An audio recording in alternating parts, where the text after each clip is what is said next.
We're going to drive around the St. Jerome Cemetery in Holyoke, Massachusetts to get a sense of what it looks like.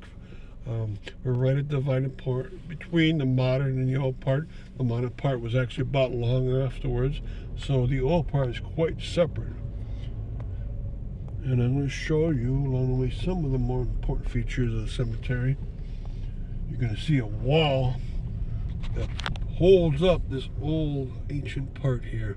It's a cool wall because the steps are bizarre. You have to go at an incredibly steep angle in order to get up them, so no one uses them.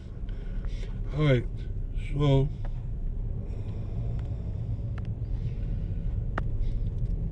we'll try to point out some of the important features along the way. And one important feature, if you look across the way, is another cemetery. That's the Protestant cemetery called Forestdale. And there are very important industrialists that made the city of Holyoke what it was. Now, if you look at this part of the cemetery, you're starting to see some of the really old stones as we go deeper inside here. The cemetery dates from 1866, and it holds mostly the Irish Catholics that attended the St. Jerome Cemetery Church. But it also includes the burials from the Holy Cross Church, which was made in 1902.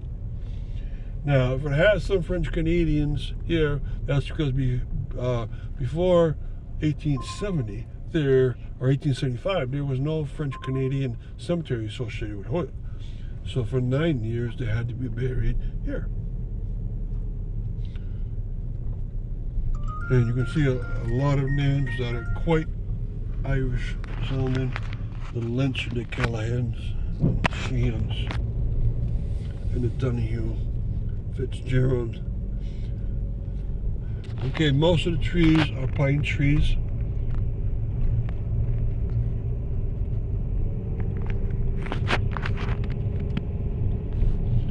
Now that was the family plot. Now we're looking at right in front of us is the individual plots, or two. So one or two burials inside of a plot. So the stones are thicker together, and it's quite distinct looking. And some very old burials are there.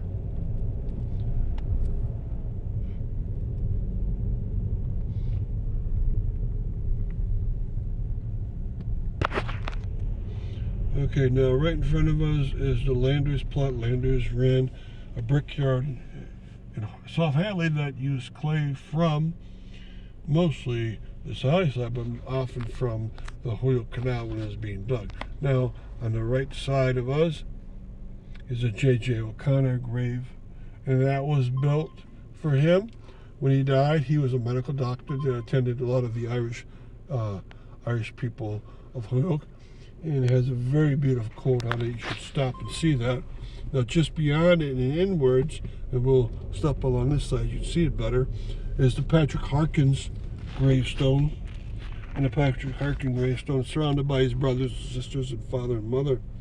He was the pastor that for 44 years served as the head of St. Jerome's. He made the Providence Hospital, he made the Temperance Union, he made the rectory, he made the convent and the schools.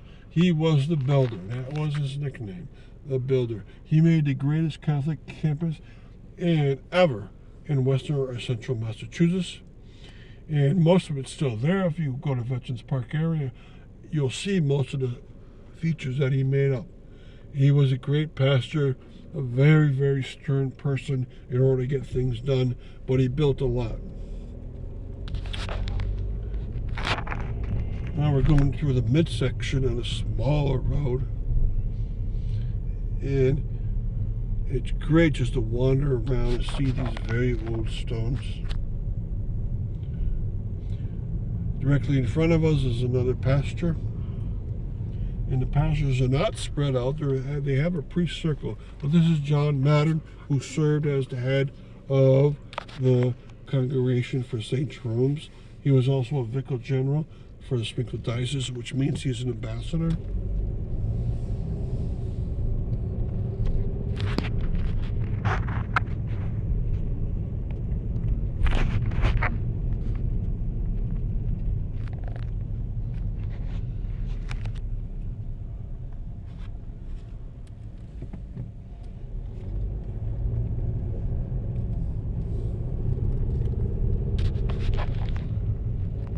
So inward from this position, we can see the priest circle inside there with a crucifix on it. We'll try to go on the road here so you can see it a little bit closer. That's a very important feature of this cemetery. In it is about 10 priests buried. Many of them are pastors that served St. Jerome's. We can see the back of it now. And on the back of it has a beautiful quote. And if you go to the front of it, there's 10 stones that lie flat on the ground. All of them are pastors that served the St. Jerome's Church for as many years. That's a great way to honor them. And in front of it, they left area so that you can expand, and also area that you can contemplate. Right? That's probably my favorite area of the cemetery.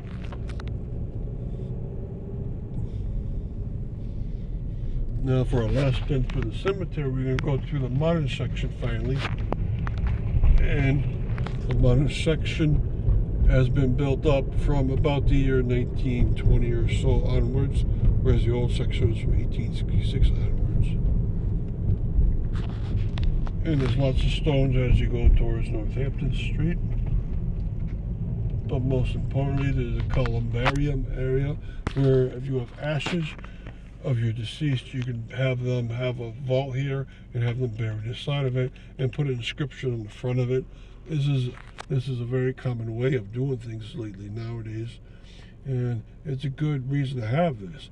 They used to have a cross there, and in fact, one of the very last Olmsted Brothers project in Holyoke was supposed to be where they make the Way of the Cross through this cemetery. 14 stations of the Way of the Cross were supposed to each have a large statue that was about 12 feet high, and they're going to have them all with copper, and it was never done because this was right before World War II, and when the war hit and they're supposed to be implemented, they needed the copper for the ships, and so this last Olmsted Brother project never happened. Okay, and we'll just slide out through this last part to exit the cemetery. Now, to our right-hand side is where a lot of the flat stones are. Right, and if you don't have much money, then you can get one of the stones put in this flat section for individuals. Very heavily used.